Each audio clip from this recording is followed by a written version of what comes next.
Hey guys, welcome back to the second of 3 launch episodes for my new podcast that focuses on literature through the lens of study, The Uncommon Reader. Today's episode is a conversation with a book creator who I think is a wonderful human being and is doing so much for literature that I think is really powerful, impactful, and purposeful. Clare Yeo, who you can find on social media at Classically Claire, is using her platform to promote literature by having really important, intentional, and impactful conversations by approaching books with a critical and curious mind. I've shared all of Claire's social links in the description of this show below. Please make sure you go give her a follow. She's a fantastic human. This was an awesome conversation. I hope you guys get as much out of it as I did. If you like the show, please like and subscribe. And if you're not following me on Substack, where I'm focusing most of my content moving forward, you can do so using the link in the description or just typing my name in at Chris Doherty on Substack. I've got some really exciting announcements for the show coming up here in the near future, so make sure that you're subscribed to get notified of all the awesome updates we have for the show. I've locked down 2 future author interviews. I'm working on some other future-facing interviews that I think would be really great for you guys to listen to. But without further ado, sit back, relax, grab yourself a coffee or a tea, and I hope you enjoy my conversation with Clare Yeo. I know that we're supposed to be happy all the time, but I just think that would be death for empathy.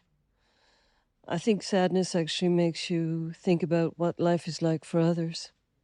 If you weren't sad, if you didn't feel that, you wouldn't have empathy. I know that we're supposed to be happy all the time, but I just think that would be death for empathy.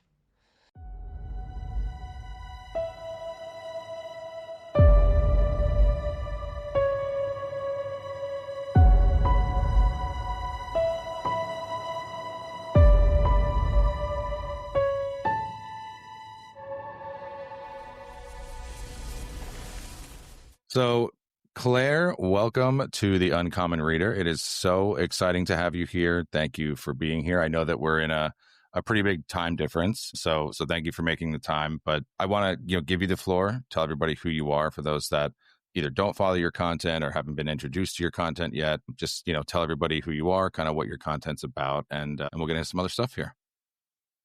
Yeah, thank you so much for having me. Like you said, my name is Claire. I am the content creator, I guess, behind Classically Claire, where I talk mostly about classics with the overall mission of getting people to stop doom scrolling a little bit more and to get their nose into books and engage with text critically and analytically. Yeah, and it's so fascinating. You and I have been talking for quite a while now, probably a couple months, and I came across your content I think when you had like 2,000 followers, and now you've just had this meteoric rise as a creator. You've been featured on BuzzFeed and CNN, and we'll get into that a little later. But it's just really remarkable to kind of see the type of content you put in. And I thought that was really cool, kind of what you just said about your purpose. And I think it's great to, I myself am very purposeful about wanting to get more young men to read and to live a more analog life. And so I think that's, it's good to have a purpose. And so I like that you said that there. But obviously, being a book creator, I do have to ask you before I do. Here's our very special guest, the woman who loves your perfume. I told her all about So nice to meet you. This is Kate. This is my wife, who's breaking into the podcast. Gosh. I was telling I heard Claire, you left TJ Maxx with a little perfume haul, which I can only support.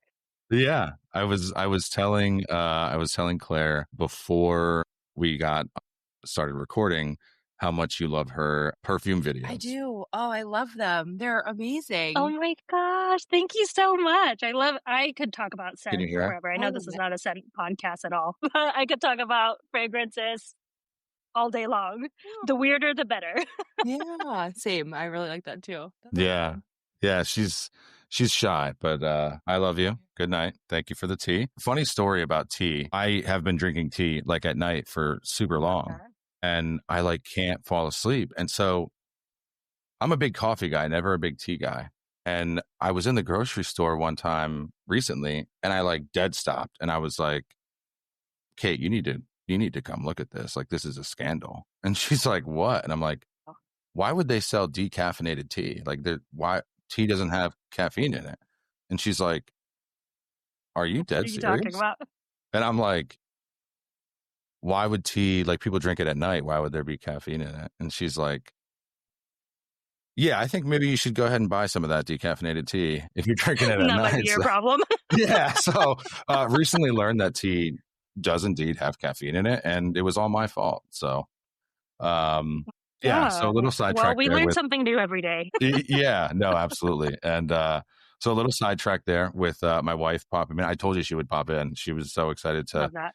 to tell you how much she loved your perfume. But with that, this is a book podcast. This is a literature focused podcast. So I am curious with yourself and every guest what you're currently reading. So I am reading 2 books. This is kind of a new thing for me. I'm usually like a one book at a time sort of gal, but right now I am reading The Idiot by Dostoevsky and Doppelganger by Naomi Klein. Okay. And is The Idiot part of study hall, or is that just something you're doing on the side?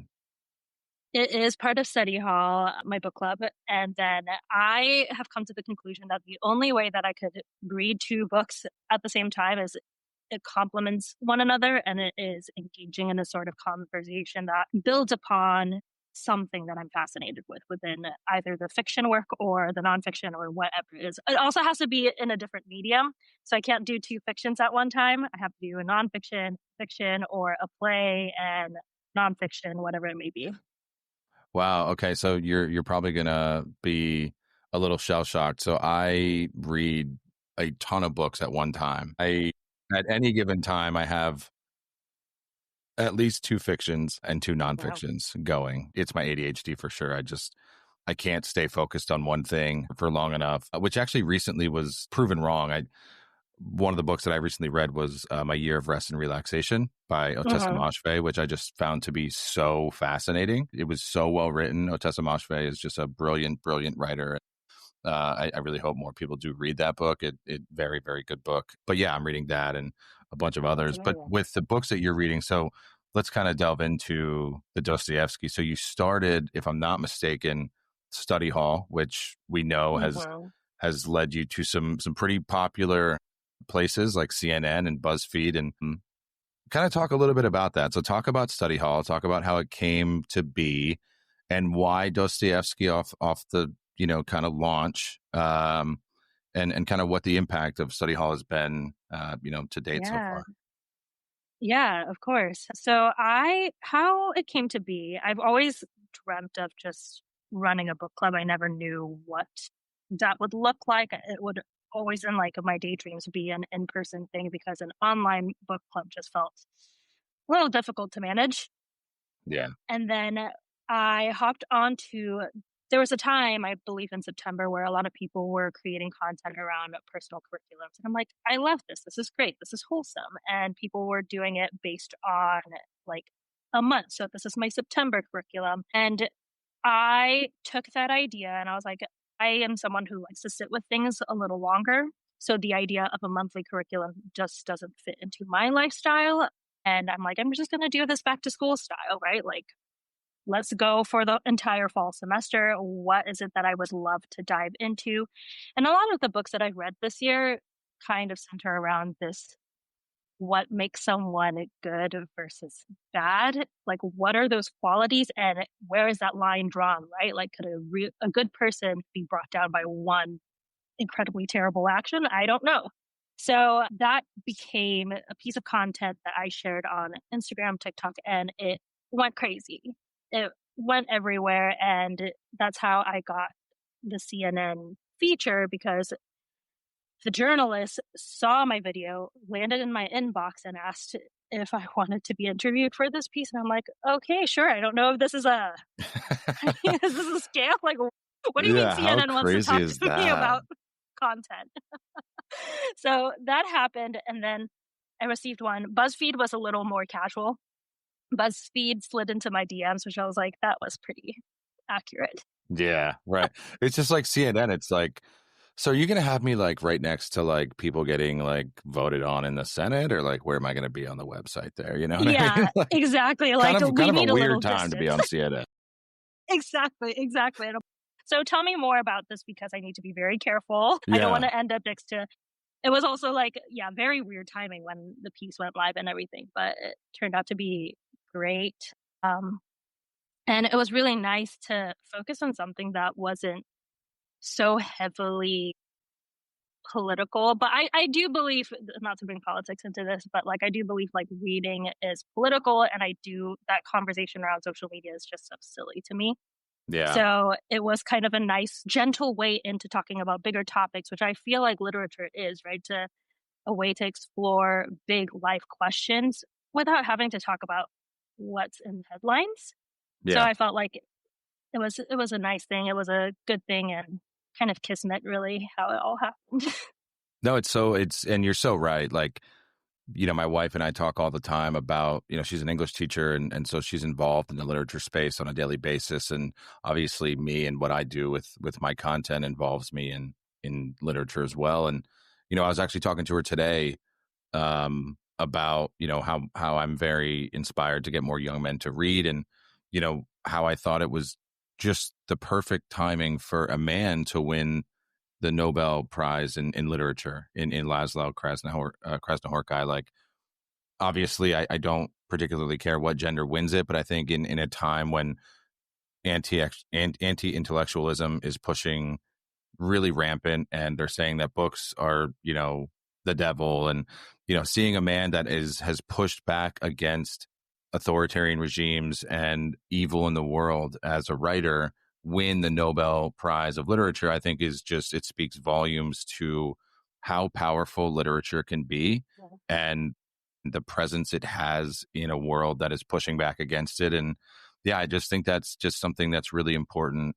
And that's why I think I really found myself drawn to your content, and you and I have had really lengthy conversations about just life and who we are as people. And I think those have been really impactful conversations as well. And I'm curious though, like when you, and I don't, this is a bit of a humble brag. I mean, I know you were on CNN and, BuzzFeed, but I mean, Goldie Hawn recently followed me. So, Oh my God. yeah, I mean, I'm not bragging, That's but, that's huge. yeah. And Alec Baldwin follows me. So, I mean, I'm not, I know you're on I CNN, mean, big shot Claire over here, but, I don't know if Goldie Hawn's following you. So just, no, she's not. She's not. I am incredibly jealous. I used to yeah, I love mean, her movies. not a lot of people know what it's like to be me. You know what I mean? So I actually told my wife, and I was like, my people will start to talk to your people in this house. So I'm just like, I saw Goldie Hawn follow me, and I'm like, I'm just better than everybody. Like that's, Yeah, as you yeah. I should. mean, like my dad called That's, me. I'm like, yeah. I don't even know who you are. Like, Who are you? yeah, like I've never met you in my life. So, but you have, because you had kind of said, I think you said you took a break from social media for quite a while, an intentional break, and then decided you were going to come back. And if you were going to come back, you were going to be very intentional about the content that you were creating. And it's been impactful. And I think your intention has shown. But when you have a CNN and you have a BuzzFeed in your face saying, hey, like what you're doing is so impactful that we want to highlight it, does that change the course of what you had planned for your content, or does that breathe more life into what you were already doing? Like, what does that do to the approach of your intentionality to the content, plan you had? Yeah, I think that break, I took a break completely off social media from the beginning, with the exception of Substack in the beginning of this year, all the way until August. And I think that break was crucial in getting myself laser focused with the mission. So to answer your question quickly, no, it didn't change at all, because to me, that felt like a plus. It doesn't distract away from the original plan. It shouldn't change the trajectory of it, because my mission has been focused very simply on day one on getting people to engage with text critically. And whether I see that as almost like casting a wider net, hopefully more people can join in on this mission, but it doesn't change the heart of it. And I think just taking that time off was very impactful in the way that like I had to get very clear about, if I'm going to engage in social media again, I was intent on it being a net positive, that I'm not going to be a casual scroller. I'm not going to participate in this unless I can add something ultimately good, like no matter how small it would be. Having that be kind of my North Star in all of this has helped a lot. And I'm not gonna lie, it's pretty hard to be online because I think back about on those days where I'm social media free and I'm like, "Oh, I didn't have to read comments. I didn't have to do that." And it was nice. It was really nice to be off social media. But at the end of the day, I think the mission is so much bigger than myself. And it's what we need right now.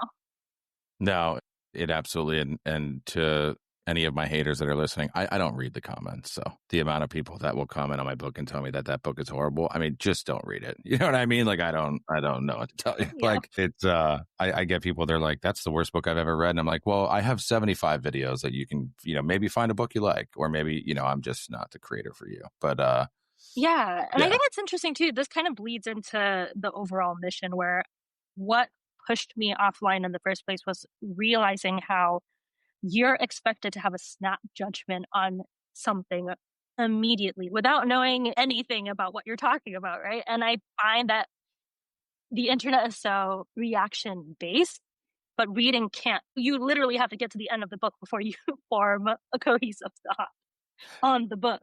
It's so remarkable you said that, because I posted a video recently about some of my favorite translated fiction, and somebody commented and was like, why would you read fiction? Like, everything that you need to learn is in nonfiction.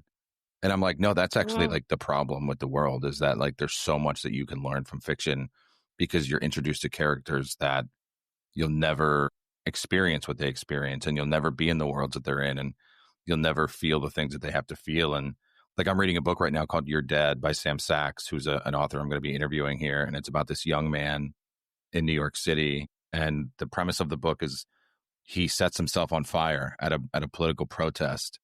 And the book goes back and forth between memories of like his family and his father and his friends, and then alternates between that and what he's experiencing while he's on fire. And then eventually it's a book about suicide, and it's a horrifically tragic book, but the writing in it is like asking really foundational, poignant questions about like the way we see the world and interact with like people. And you're not getting that in nonfiction. I mean, I built my platform on nonfiction. You know what I mean? Like, it's just how I built my platform. And now like really all I read is fiction. And I think, kind of to your point, like, it's important to engage in important text. And I think that kind of segues into, something else I wanted to talk about, which is the success of study hall. And, you have this book hall, or this book club, where you're reading with intention, and you're reading, some would say, like, hard to read and difficult to engage with text. Like, Russian literature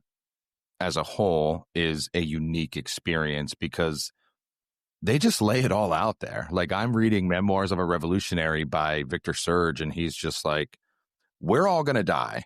And I'm just like, all right, dude, this is page 3, but yeah, keep going, man. You know what I mean? So it's like the Russians are like, they're very raw brutal. and real. Yeah. Like they're just like, everybody's going to die. I hope you know that. And I'm like, yeah, this is the prologue, Victor. Like, so yeah, I was just kind of curious if you could talk about the impact of what study hall is, and what you're kind of hoping, short and long term to get out of that. Yeah. So to go back to the previous question, after I posted the personal curriculum video, a lot of people wanted to join in, and I'm like, should this just be the foundation of the book club? Let's try it out. I was so brand new to all of this. I hopped onto Fable for the first time for this book club, and I'm like, I'm learning the app as I'm welcoming these people in, and I don't know anything, but we're going to learn together. And that's the other thing too, where study hall is so focused on collective learning, which is why I think these texts, I was a little worried too, because like setting 4 books for the rest of the semester and expecting people to come along for the journey is a lot to ask, but everyone's been very engaged. And I think it's this intellectualism that people are craving, right? When we're scrolling, we're spending so much time on our phones that to still be on your phone, but engaged with something slower and something that has the room for nuance and back and forth is so, well, a new concept. Really, like, yeah, who would have thought? You had said in your previous answer about like context, and how like one of the reasons you kind of got off social media was because people are so snapped to judge. And one thing that I talk about with my wife a lot is people have lost the ability to have nuanced thoughts because of social media, because to interact with social media at a high level and a consistent level, it requires you to lose nuance and maintain that speed of what the algorithm is feeding you. And the human brain just simply was not designed for this type of content ingestion. You know what I mean? And, like one of the projects that I'm working on for 2026 is to just slow read books, like slow read big books. You know what I mean? And I want to spend more time in bigger books. And I saw this like note on Substack about how people don't argue with the author that they're reading enough. And like, I do that all the time. Like I'm like redlining stuff, and I'm like, I've written like next to words in books. I'm like, are you dumb? Like, what is this? You know what I mean? Yeah. And it's like a Pulitzer Prize winning author. I'm like, are you stupid? Like, and so, that's just like, that's my experience reading. But yeah, like, everything is so highly politicized and inflammatory. And especially in the online world. And like, I don't even go on Twitter anymore. Like, I'm just like, I could live life fine without Twitter. You know what I mean? And really TikTok too. Like like on TikTok and Instagram, on Instagram, I spend all my time in stories. Like I don't watch people's content, and I feel horrible because like I want to support people. But like, for example, like if you post a video, you're going to post it to your story. I'll click on the video, you know what I mean? And I'll watch it that way. But I only exist in stories on Instagram, and then on TikTok, I just sit in the friends feed. Like I don't want to consume new stuff. You know what I mean? And so to that, creating literature content is an interesting beast. You're rather new to it. I'm also pretty new to it. I've only really been doing this regularly since March. And, similarly, both of us have seen pretty meteoric rises in terms of follower count. And I want to ask you, like, why now, right? And then why literature content? What is the importance of literature content, especially in today's environment, to you? Yeah, I think this is something that's not specific to what's happening now. I'm very passionate about censorship, or like not censoring anything. I think that's a dangerous game to play. And we're messing around with stuff that we don't even know would, completely shape our future, but also like warp and melt our brains. Mm-hmm. But at the same time, criticism is due where criticism is due. So there are definitely texts where I feel like have dangerous rhetoric that should be analyzed, but it should not be ignored, right? We have to engage with these things through a lens of sitting down, thinking through it, and why you believe what you believe. And like you say, like argue with the author. If you're not coming into your book equipped with a pen ready to come to battle, like what are you doing? And I get it. Sometimes I also just want to like absorb the work, but I'll always make a point of revisiting and rereading lines or things that like stuck out to me. But I do think that we live in a very information heavy time right now. We have access to so much information, and we're not meant to have access to this much information this quickly. No. And we're seeing our brains melt because of it. We don't know what to do with it. Do you? And I do. Sorry, go ahead. No, you go ahead. You go ahead. One thing that I got a lot of backlash for, probably in June, is I got really sick and tired of finishing a book and being like, because at the time I was reading so much nonfiction. And I'd be like, this is a 5-star nonfiction. And it's like, yeah, to me, like nonfiction books are just information. Like there's nothing nuanced about nonfiction books. It's just somebody was like, oh, the Civil War. I'm going to write about that. And then just so you know, there's 200 pages of sources in the back. That's what this book is made of. And somebody just, nonfiction books are just like fleshed out note cards, basically, which is great. I love nonfiction. But like, I got a lot of pushback because I am very anti-star system. I think the 5-star, 4-star, 3-star rating is commoditizing literature to a point where there are people that will not buy books. And I've seen videos. They're like, I won't buy a book if it's 3.5 stars or lower on Goodreads. And I'm like, you're an idiot. Yeah. Shameless plug there for the study hall. That's what they're reading in Claire's study hall is the idiot. It's probably just full of people that don't read 3.5 stars or below on Goodreads. So No, I agree with you wholeheartedly. I think the star system is so, like, again, it goes back to what we are talking about. It lacks nuance. Yeah. What do you mean you were like someone spent time, years writing this, researching this, and you're going to reduce it to a couple of stars? And what do each star like what does that mean? What are you rating it based on? Your experience or the material? Like, come on. Yeah. So Like I agree with you. I think about Melville. Like I believe Moby Dick got famous after he died. Like someone like Roberto Bolaño, who never lived to see his best book become an absolute bestseller. Like, and you know, like there's so many authors that have like unfortunately taken their own lives just so early. And I think literature can be a very dangerous place, especially for writers, because it's like so critiqued. You know what I mean? And Mhm. you know, when you think about literature from a like how do we treat it moving forward, it's an interesting seesaw of a thought, because you want it to be wholly inclusive and you want people to all be part of it, but then it's in a way, because of the mass involvement, it becomes this like competition, or it becomes commoditized, and I think Yeah. that's bad for literature. In fact, I wrote an article on Substack recently about Tyler Childers just recently announced a partnership with Libby, which is great. Like he's using a free book platform, but like it's called like the Tyler Childers Hickman Holler Club, partnered with Libby, and the book that he picked was On the Road by Jack Kerouac. But then you find out his tour name is called On the Road. And so I'm like, okay, Mm, like, is there, mm, and so my whole like kind of premise was like, is celebrity involvement good for literature? Is it a net positive, or mhm. is it bad because they're commoditizing literature to sell albums or sell tour tickets? And yeah, I don't know. I'm kind of curious your thoughts on just the protection of literature and kind of where we're at with it. Yeah. I think right out the bat, I think anyone promoting literature is ultimately going to be a good thing in this day and age. Now, when we get into the weeds of the topic itself, there is a level of responsibility, especially like as a new book content creator, that I feel with the recommendations that I put out, right? Because I recommend a lot of Russian literature.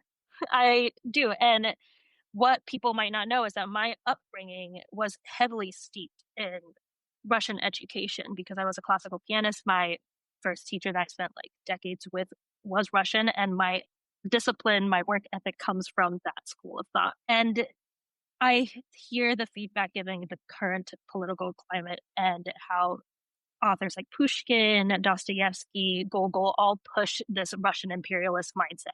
Granted, they've been dead forever. That's valid criticism. That's criticism that I myself need to learn more about.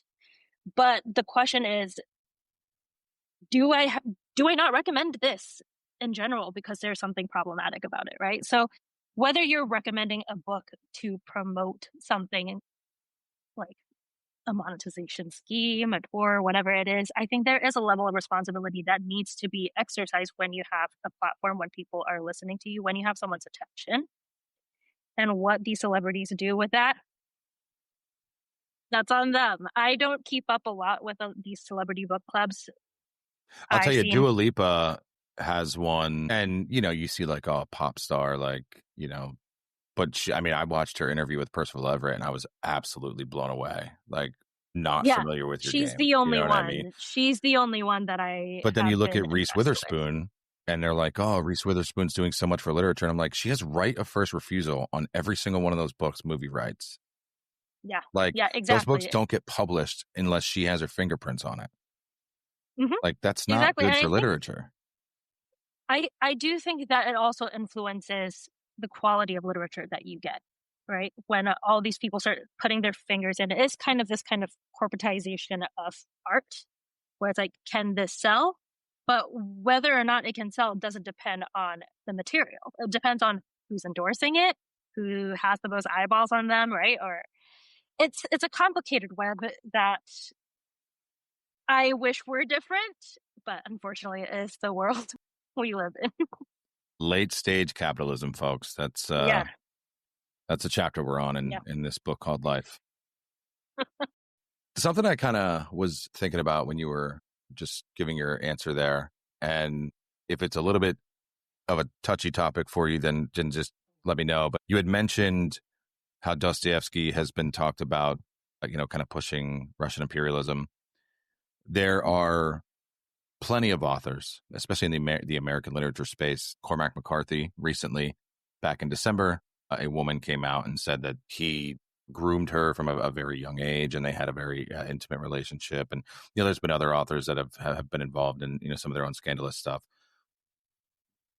If you're comfortable answering, what are your thoughts on separating the art from the artist, and if so, what's the importance of that? Because like you said, there still is a story to be told, but there's also a standard to be held to. If you're comfortable answering that, I'd certainly love to hear you talk about that.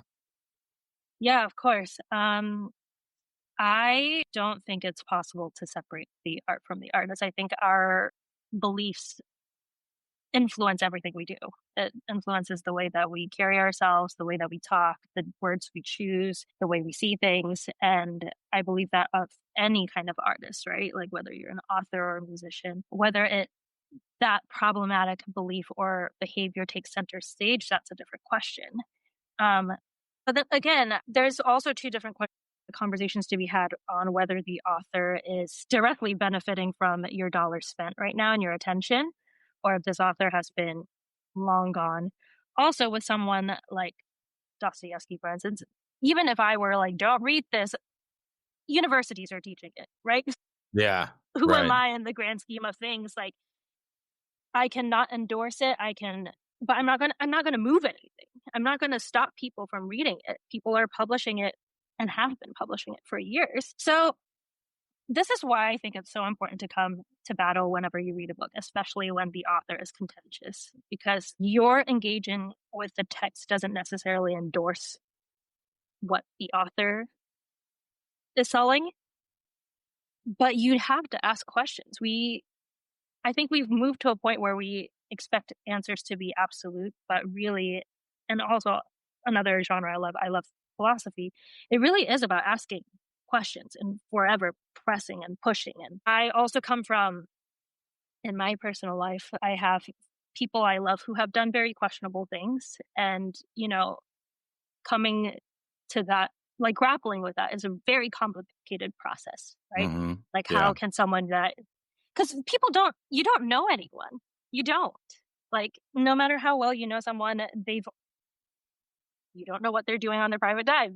You don't know what they're getting up to. Absolutely. And I feel like it's valid to criticize it, and we should be criticizing authors all the time, especially where it's warranted. But to not engage with it is, I think, doing history a disservice, really, in both ways, right? For the good that they contribute and the bad that they have. Yeah. No, that's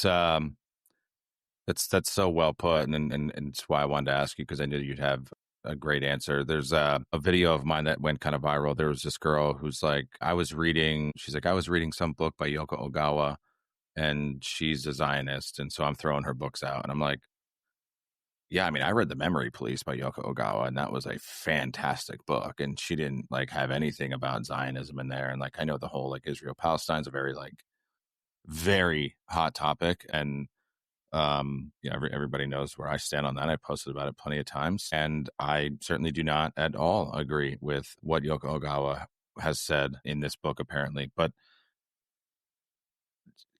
to separate the art from the art, like in my personal opinion, like if she believes that, there's nothing about that mentioned in The Memory Police. So kind of to your point, like, I'm going to read The Memory Police. I enjoyed it. I thought it was a fantastic book. But yes, we can still have this conversation about Yoko Ogawa. But instead, people are like, "Oh, so you read The Memory Police, so you're a Zionist?" And I'm like, that's not how that works. Like, I don't know if you're the worst math student in the world, but that's a horrific job showing your work there.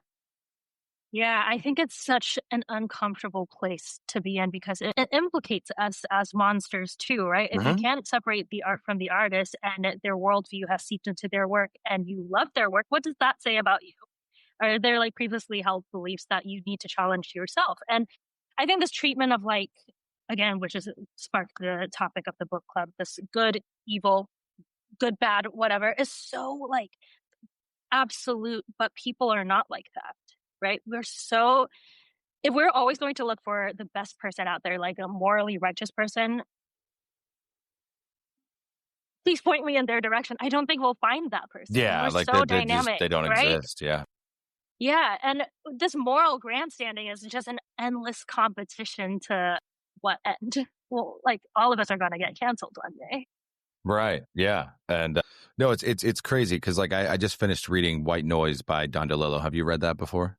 No, I have not. So But heard it's amazing a things. fantastic book, and there's actually Greta Gerwig is the wife in the movie adaptation, and so Jack, the main character, is a professor of Hitler studies at the college on the hill, which is apparently like a mockery of Cornell, and he teaches the iconality of Hitler. You know what I mean? Like, why was Hitler so revered and why was he so popular? Now, it's not to say that he like loves Hitler. You know what I mean? Like but to your point, like he's teaching the history of this person.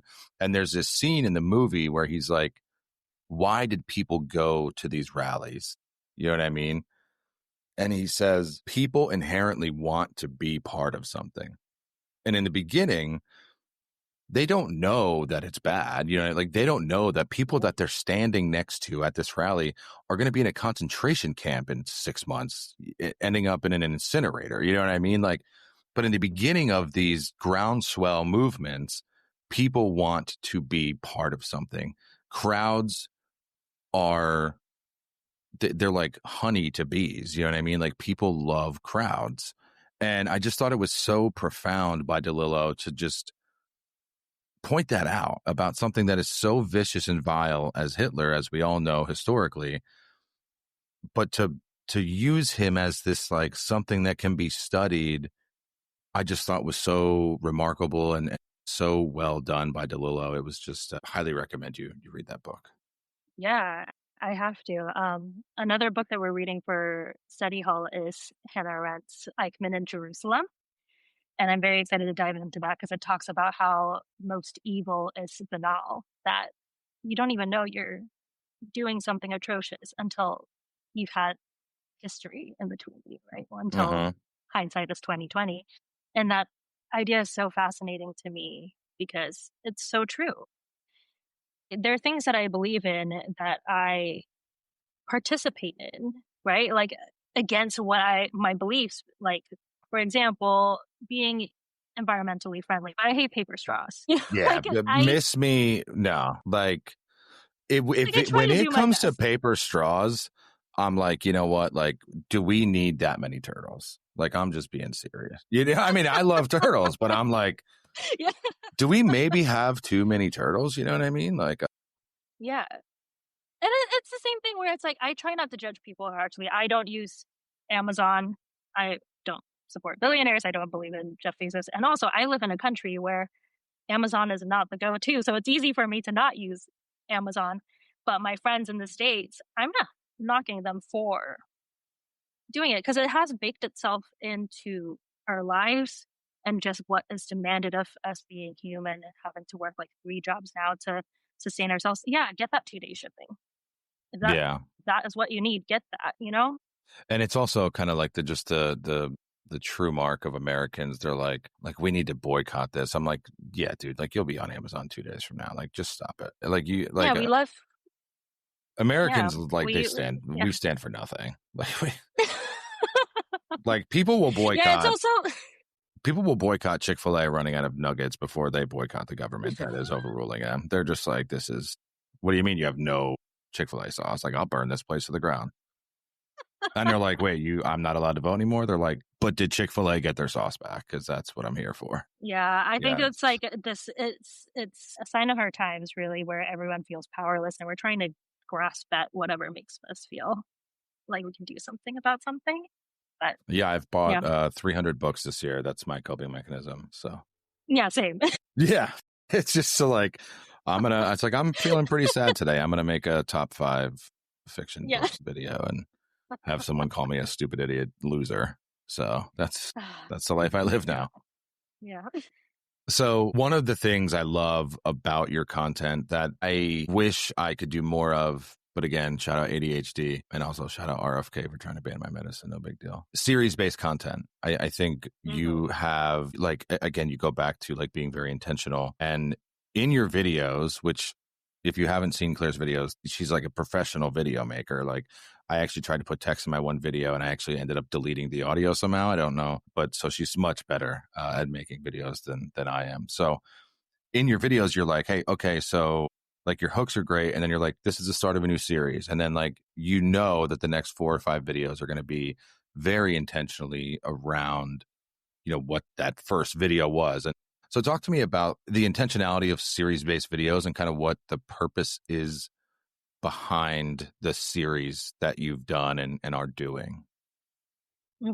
So currently the series that I'm doing is all on banned books, and I think it's pretty self-explanatory, but instead of just talking about the book that was banned, I want to dive into the history of why it was banned. And like, you start to realize like it's for the silliest reasons. Like, I'm working on the script now for 1984, and in Russia, it was banned for being anti-communist. In Florida, it was banned for being pro-communist. And I'm like, well, what is it? So Yeah.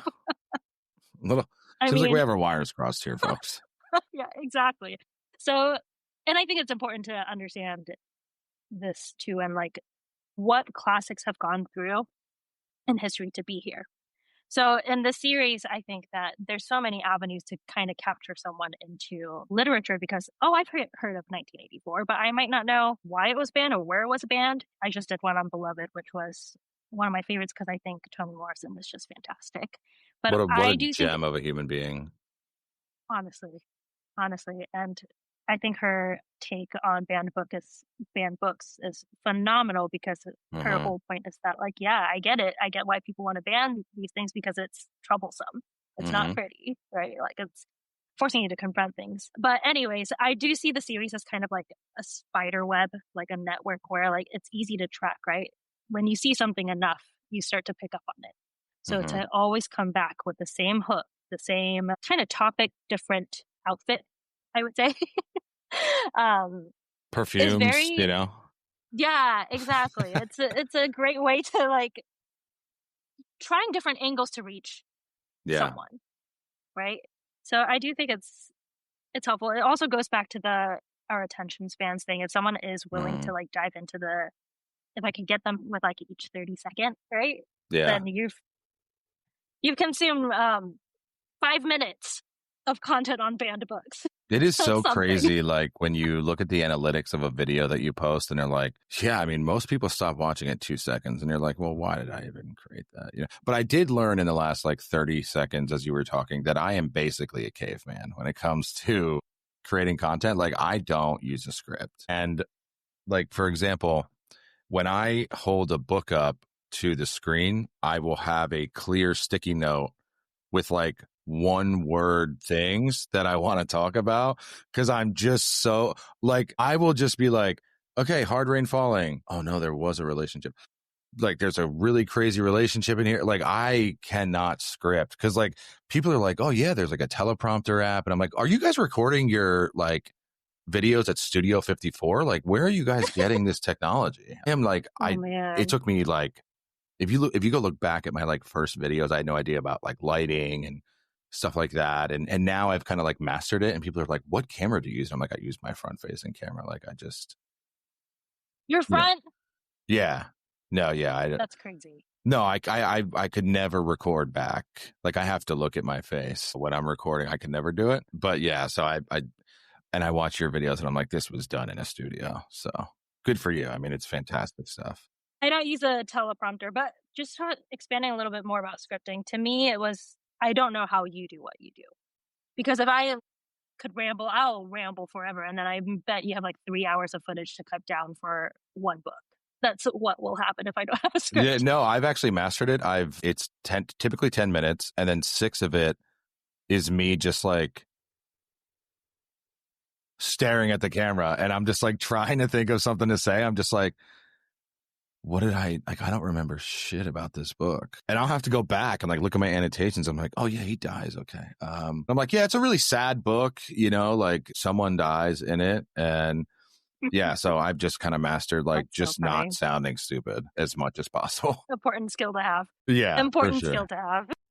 So I told you in the beginning before we started recording that we were going to end our time together with a monumental question. I'm sure that you've been thinking about it the entire time. My wife and I were talking on the way home tonight. What is the perfect length novel? And I'll give you my answer first. Okay. And so I said to her, for novella, I like 115, 120 pages. Like, get to it. All right. With a novel, 300. Like Hard Rain Falling, if you're watching, when you see the video, it's a 300-page novel. That's it. Right? Like, that is the perfect novel. I have 11/22/63 over there. What are you doing? 964. Be serious. Like, Stephen King, be serious. So that's my criteria. 115 to 120 for a novella, 300 for a novel. Floor's yours. Okay, I think we're pretty in the same ballpark. A novella, I would say 150. So many words. 4 pages. That's like that's 25 extra pages. No. 150, that's a novel. See, 150 is a novel. Really? Yeah, that's a full-blown book. I think 250 is a novel. No, that's almost 2 books. It may as well be 2. But you've started a series at that point. No, okay. So then for the novel, this one's harder because I read a lot of thick books. I don't particularly like a chunky boy with my novel. I mean, you started your book club with Brothers K, so. No, we started with Crime and Punishment. Not that thick yet. Gotcha. But still, you're getting like there. 600 pages is we're working our way up to it. And then we're on The Idiot now, which is another 600 pages. So for me to say that, like, I don't, sheer size, I don't gravitate towards, this actually looks manageable, but the text inside is tiny. Yeah, hate that. But if it's a thick one, it's harder for me to pick up because I just feel overwhelmed. So I would say the sweet spot is 400 pages. Oh, man, you're so much better than I am. You're just such a better person than I am. Like, you know what is so crazy? I love a nonfiction book because it's they're like, oh, this book's 584 pages. And then you get it. And it is 584 pages, but only 370 are the actual book because the rest are just like bibliography, notes, other readings, and notes. And I'm like, I could knock this out and no problem. And then I get to page 200. I'm like, why are we not done yet? Like, you have 170 pages of stuff still to talk about? We need to go back to when authors were publishing in volumes for one book. Yeah. Like, they were like, no, I need picture books. I want picture books back. Like the pop-up. Give me like a nice, gritty American novel, but like a picture flip book. With a little scratch and sniff. Oh, yeah. Interactive. Yeah. Crayons. I'll choose my own adventure. Like, that's what I want to go back to. The little patch of fur. Yeah. No, I'm an Animorphs kid. I don't know if you read Animorphs when you were a child, but like. Yeah. Oh, yeah. I'm on a hunt right now to find the entire set. These people are psychos. They're like, yeah, 700 I'll sell it to you for. I'm like. Oh, really? I'm like, is there cocaine in between those books? Because 700 is ridiculous. Is there a market for it? What's happening here? I don't know. They're just like, I miss my Animorphs though. The show is terrible. I remember that. I didn't even know they had a show. It was on Nickelodeon, and they, a show's bad when it launches in the 1 a.m. slot. They're like, yeah, Animorphs debuts tonight at 1 a.m. when you're all asleep, and it's like, who's the target audience for that? Yeah.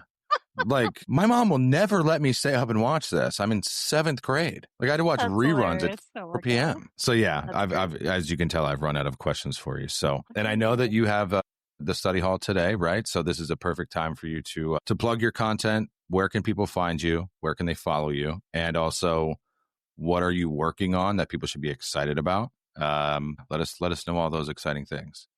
You guys can find me at Classically Claire on TikTok and Instagram. On Fable, it's Study Hall. Again, I'm just learning how to use the app, so I'm like, I think if you type that in, you'll find me. In terms of what I'm working on, I'm trying to venture into YouTube and long form video, which is a little terrifying. Same. Um, It's going yeah, terrible. we'll get. No, I bet it's not. I I like bet you're just don't. like hard on yourself. I just like don't know what to like. I've recorded my first YouTube video and it's like 57 minutes long. I'm like, what am I talking about? Like, I just made a movie. This is a Netflix episode. Like, what are we doing? Oh, truly, truly. Yeah. I mean, I think it's great. We need more long form content. I in do general. think people are craving it. Yeah, Yeah. absolutely. I, And also, I write. Sorry, go ahead. no, you go ahead. You Substack. Yeah, I was gonna say just my Substack, which is my name, Clare Yeo.substack.com, or Fermata, which is my publication name. And you posted an interesting, what was your most recent Mhm. post about? It was a study guide for the book that we're reading in No, study hall. Not that one.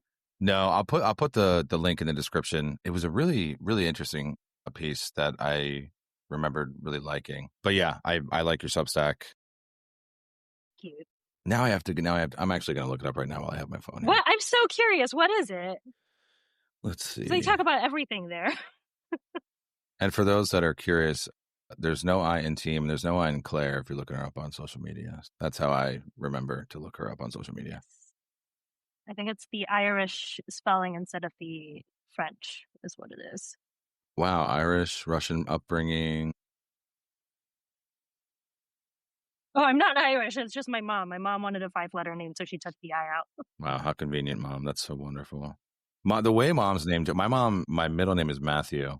My name was supposed to be Matthew, and then my grandmother, my dad's mom, was like, "Oh, I love that name," and she's like, "Well, now I hate it." So, Oh God. because she like hated my dad's mom. She's like, "Well, now I hate it," so I'm not naming him that. Oh my God. So I was named out of spite. So that's fantastic. Love that. It was the musical symbolism, the melody that brought death. I will be very honest. I had no idea what you were talking about, but I did find it to be fascinating. There is a Rachmaninoff Rhapsody video, Paganini, who I listened to. He's a violinist or was a violinist. And I was like, oh, I know that name. And I just found it to be fascinating. So if you're into like classical music, I think you'd like that too. I'll link that in the description. But yeah, I know that you have to get to study hall on Fable, where everybody can find you. Classically Claire, I'll link all of your socials in the description. I want to thank you so much for your time. It's been an amazing 54 minutes here, as expected. I expected nothing less. It was so great to talk to you, and I hope to have you on again in the future. And yeah, thank you so much. Yeah, thank you. That's been great. Awesome. We'll talk to you soon. Bye. Thank you so much for hanging out this episode. I hope you guys enjoyed that conversation. What a magnificent person Claire is, dedicating her time and being intentional about promoting literature and standing up for literature. Right now, literature is under attack across the board, and there is no more important time than now to stand up for the literature that you believe in. Books are being banned across the world. Literature is being attacked. Anti-intellectualism is on the rise. It's a movement that has no place in the world of literature, and we need to continue to push forward the importance of literature, great authors, great works of literature, every chance we can. My mission with the content that I create is to introduce more young men to read works of fiction and just overall read more books, to spend less time online and more time in between the pages arguing with great authors, introducing themselves to important works of literature. If that is you, I'm glad you're here. Please share this episode with somebody that you think could find this just as impactful, and I hope to see you for future episodes. Before you head out, please click the link in the description. Go subscribe to my Substack, where I focus on exploring literature through the lens of study Every book I read is intentional. I visit every book with a pen, a highlighter, and annotation tabs because I want to understand why certain literature is criticized, why certain literature is praised, and what the key takeaways and the importance of those works are. If you're new here, make sure you follow me on my socials. Everywhere, I'm Chris Read Books on all socials. Pretty easy to find. I hope to see you guys soon, and thanks so much for hanging out.